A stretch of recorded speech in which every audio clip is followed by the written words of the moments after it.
A mellora da seguridade nesta estrada de Sisán en Ribadumia é unha bella demanda dos veciños da zona. A Deputación de Pontevedra vai actuar sobre a vía cun proxecto que custará 90.000 euros e que permitirá optimizar o tránsito peonil polas beiras. Ao mesmo tempo, darase solución aos problemas de anegamentos que se rexistran cando chove. Facer, as cunetas de tal forma que se incorpore á plataforma para que os peóns e os usuarios da vía teñan unha zona segura de comunicación. É un entorno de vivendas unifamiliares, había un problema tamén de pluviales que se resolve con diferentes colectores. A actuación afectará máis de 400 metros por unha beira e a 200 pola outra. O proxecto está en fase de licitación, polo que vai comezar en breve. Ten un prazo de execución de 3 meses. O alcalde de Ribadumia celebra o proxecto. É importante día a día ir mellorando este tipo de infraestructuras que os veciños nos veñen trasladando e que nós evidentemente tamén lle trasladamos neste caso ao deputado, e a verdade é que estamos moi agradecidos porque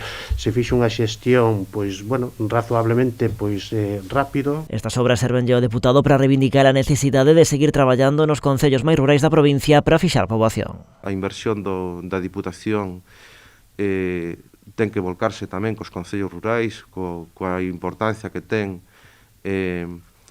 invertir no entorno rural para fixar población, para facilitar unha vida razonable, con comodidade, tamén no entorno rural, non? Tanto o deputado como o alcalde aproveitaron o encontro para salientar a boa sintonía entre ambas administracións, co compromiso de seguir colaborando para mellorar as infraestructuras da localidade.